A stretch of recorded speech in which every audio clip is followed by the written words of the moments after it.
ආයුබෝවන් අනු එම්ම චැනල් එකට ඔයාලවදත් ආදරෙන් පිළිගන්නවා. අද මම මගේ ක්‍රමයට මාළු මිරිස් පුරවලා කරි එකක් හදනවා. ඉතින් බලන්නකෝ මේ විදියට හදලා හරිම රසයි. ඔයාලත් හදලා බලන්න.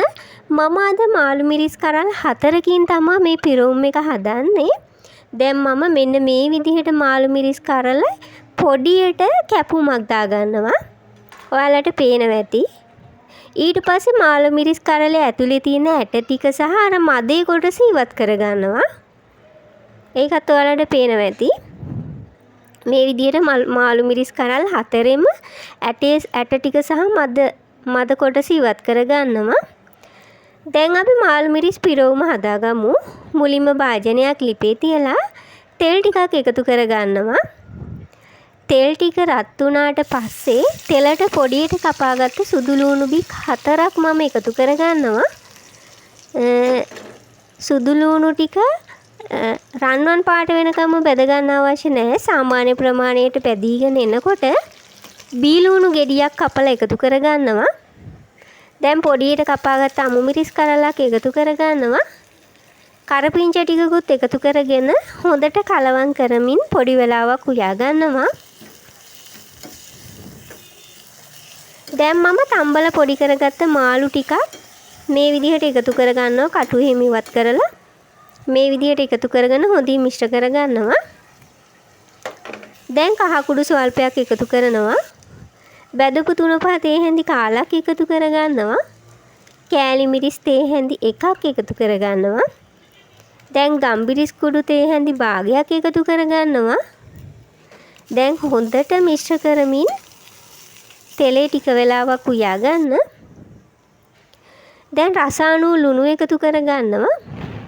ඊළඟට තම්බල පොඩි කරගත්ත අල ගෙඩියක් මම එකතු කරගන්නවා. දැන් මේ ටික හොඳට මිශ්‍ර කරන්න ආයිත්.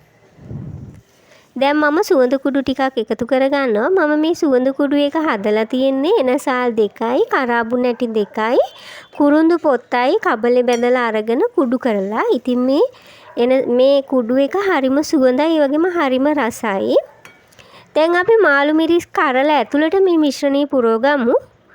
ඔයාලට පේනවා ඇති මම මේ මිශ්‍රණය පුරව ගන්න විදිය හැන්දක් ආධාරයෙන්. ඔයාලට අතින් උනත් කරන්න පුළුවන්. හොඳට තද කරමින් ඇතුළට මේ මිශ්‍රණය පුරව ගන්න.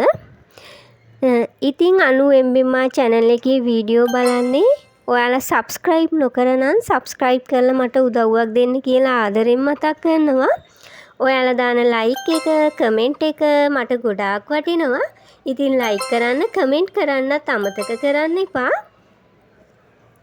දැන් මාළු මිරිස් කරල් 4ටම මේ විදිහට පුරව ගන්නවා.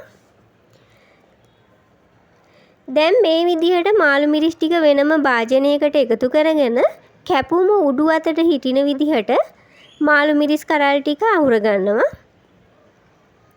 ඔයාලට පේනවා උඩ යට මාරු කරමින් අසුර ගන්න. දැන් මම මිටි කිරි ටිකක් එකතු කරනවා. දැන් කහ කුඩු ස්වල්පයක් එකතු කරගන්නවා. ලුණු කුඩු ස්වල්පයක් එකතු කරගන්නවා. උණුහාල් තේ හැඳි භාගයක් වගේ එකතු කරගන්නවා. රාම්පි කරපිංච ටිකකුත් එකතු කරගෙන දැන් වටින් හැඳි ගාමින් උයා ගන්න. මාළු මිරිස් කරල් ටික එහා මෙහා නොවන විදිහට හැඳි ගාමින් ටික වෙලාවක් උයා ගන්න. මේ වෙලාවේදී මම සියඹලා එකක් එකතු කරගන්නවා. දැන් ටික වෙලාවක් පියනකින් වහලා ගින්දර අඩු කරලා කිරි ටික හිඳනකන් උයා ගන්න. මම ඔයාලට පෙන්නන්නම්. දැන් ඔයාලට පේනවා ඇති මෙන්න මේ වගේ. මෙන්න මේ වගේ ගානට කිරි ටික හිඳුනට පස්සේ ලිප ඕෆ් කරලා පියනෙන් වහලා විනාඩි 3ක් වගේ තියාගන්නවා. දැන් මාළු මිරිස් පිරවුම හදලා ඉවරයි. මේ විදිහට හදලා බලන්න හරිම රසයි. මාළු මිරිස් කන්න නැති අය වුණත් ආසාවෙන් කයි. ඉතින් තවත් රසවත් රෙසිපි එකක් අරන් එනකන් ඔයාලා පරිස්සමින් සතුටින් ඉන්න.